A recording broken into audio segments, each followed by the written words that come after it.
अनिरुद्धाचार्य जी का मामला लेंगे तो इन्होंने जिस तरह से गंध मचाई है बच्चियों को लेकर के, और बयान को इन्होंने जो बार बार पुष्टि करने की कोशिश की है, ये संत स्वभाव तो है नहीं। तो मैंने देखी प्रश्न पूछा है ना उनसे कि ये उनको अनुभव हुआ कैसे है कि बच्चियां 4-5 बार मुंह मारती हैं 25 की होते होते, और बच्चियां टेस्ट ड्राइव, हर घर में बच्ची है। आप सब पे प्रश्न खड़ा कर रहे हो, ये उनको अनुभव कैसे हुआ कि बच्चियां 4 जगह मुंह मारती हैं, 5 जगह, और टेस्ट ड्राइव करती हैं। ये चीज उनको अनुभव कैसे हुई है? ये बगैर अनुभव के बोला है तो फिर आप गलत बात कर रहे हैं। अनुभव तो हुआ होगा कहीं, किसने बताया आपको? अभी हम बोल दें कि भाई परिवार से किसी ने बताया हो आपके, तो कहेंगे साहब हमारे लिए सब बोल दिया। तो ये शब्द सुन के आपको तो चिरका लग रहा है, उनका क्या?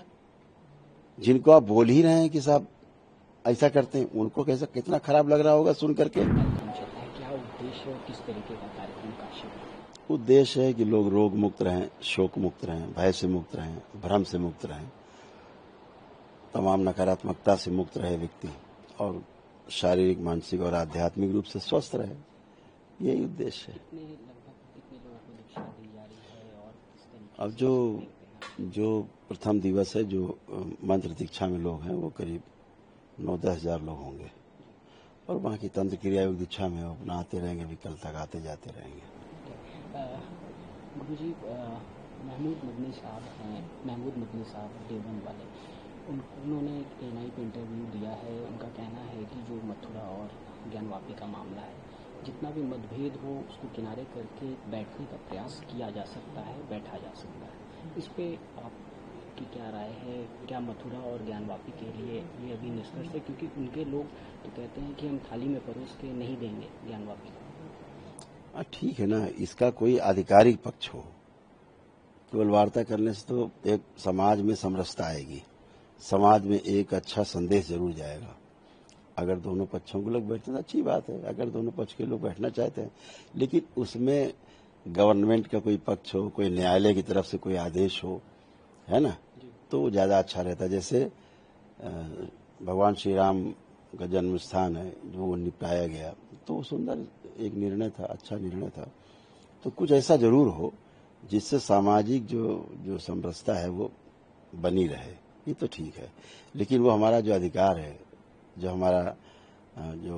हमारा आस्था का केंद्र है, वो जरूर अपना हमें तो मिलना ही चाहिए। अब वो अगर बैठ के कर लेते हैं सब लोग, हम तो कहेंगे कि सभी जितना भी मुस्लिम नेता हैं, अच्छे नेता हैं, और अच्छे भाव से, अच्छे मन से, खुले मन से अगर बैठते हैं तो सबका स्वागत है, सभी पक्षों का स्वागत है।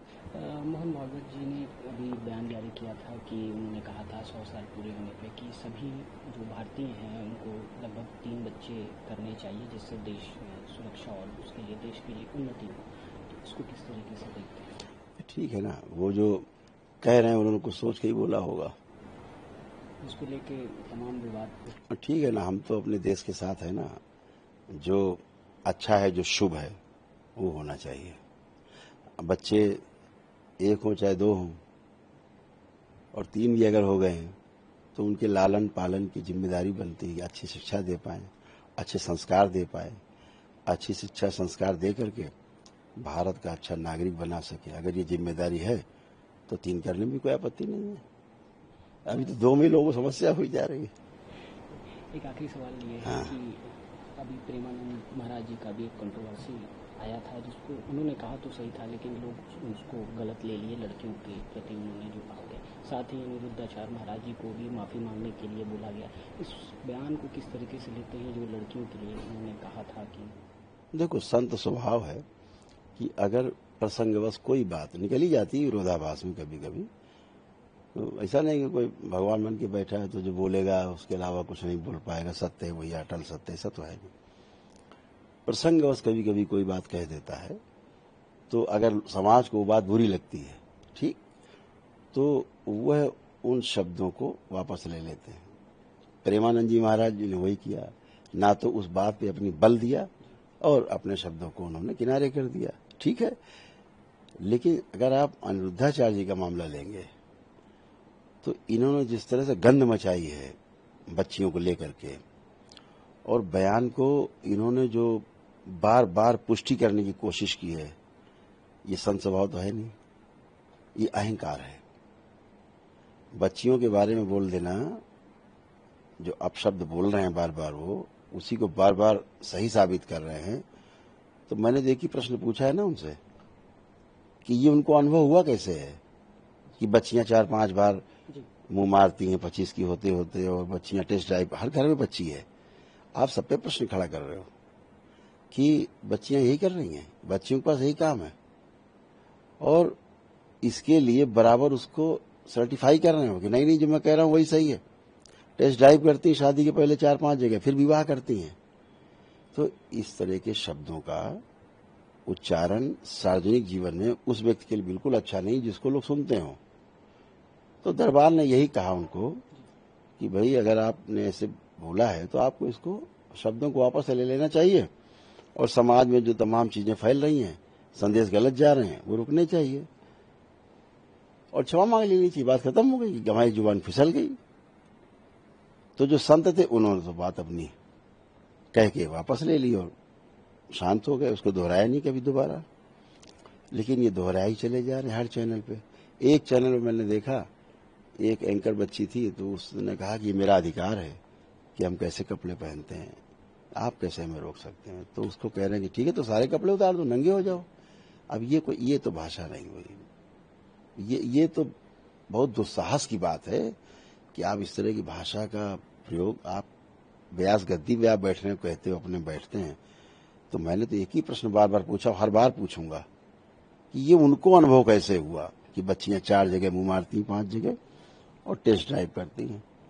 ये चीज उनको अनुभव कैसे हुई है? ये बगैर अनुभव के बोला है तो फिर आप गलत बात कर रहे हैं। अनुभव तो हुआ होगा कहीं, किसने बताया आपको, किस जगह से मिला? अब अगर हम बोलना नहीं चाहते, अगर अभी हम बोल दें कि भाई परिवार से किसी ने बताया होगा आपके, तो कहेंगे साहब हमारे लिए सब बोल दिया। तो ये शब्द सुन के आपको तो चिरका लग रहा है, उनका क्या? जिनको आप बोल ही रहे हैं कि साहब ऐसा करते हैं, उनको कैसा कितना खराब लग रहा होगा सुन करके कि अनर्गल आरोप अनुरुद्धाचार्य जी को। ऐसा नहीं मैं प्रेम नहीं करता, मैं ही प्रेम करता हूं। उसका अर्थ थोड़ा ना है कि आप जो गलत बोलोगे उसको बर्दाश्त करेंगे। मैंने 7 अगस्त को चैनल है, एक राष्ट्रीय चैनल है देश का, उस पर मैंने उनसे ये बात कही थी क्षमा मांगने के लिए। ठीक इसी बात को आगे बढ़ाते हुए 17 अगस्त को, 16 और 17 अगस्त को हमने अपना जो चैनल है दरबार का, उस पर ही मैंने यही बात कही कि क्षमा मांग के खत्म करो इसको। ठीक है, ये बात तो किनारे हो गई। अब इसको दबाने के लिए वो श्रीमान जी 2 या 3 तारीख को मेरे विरुद्ध कोई ऐसे खड़ी करते हैं और चिल्लाने लगे, भाई साहब तो ठग लिया, लूट लिया, मार दिया, अपने बयान बदल रही, अपने बोलने में 3-4 बार बयान बदल रही खड़े होकर के, दबाने के लिए कि आवाज दब जाए। तो मैं तो चुनौती देता हूं, हैसियत नहीं उनकी कि आवाज को दबा लेंगे। जो सत्य है बार बार कहूंगा, हमेशा कहूंगा, सदा कहता रहूंगा, इसमें कोई रोक नहीं सकता मुझे। और क्षोभ ये होता है कि बाकी लोग जो हैं, जो बाकी कथावाचक लोग हैं, उनकी भी जिम्मेदारी, नैतिक जिम्मेदारी बनती थी कि एक व्यक्ति आपके बीच से उठ करके और देश की बच्चियों के लिए, महिलाओं के लिए इस प्रकार के गंदे गंदे शब्दों का प्रयोग कर रहा है। कथावाचकों की छवि धूमिल कर रहा है ये व्यक्ति। सभी कथावाचकों की छवि एक जैसी बनती जा रही है, अनुरुद्धाचार्य जैसी बन जाएगी। इनमें जो अच्छे अच्छे कथावाचक हैं, जिनको हम भी सुनते हैं, ऐसा नहीं हम नहीं सुनते, सभी सुनते हैं, तो उनकी छवि पर धक्का लग रहा है। तो मेरा तो उन सबसे आग्रह, निवेदन है उन लोगों से कि जरूर इस पे उनको समझाना चाहिए, बोलना चाहिए कि ऐसा बोलना उचित नहीं है, क्षमा मांग लेना चाहिए समस्त नारी जाति से। इतने से बात खत्म हो जाती है।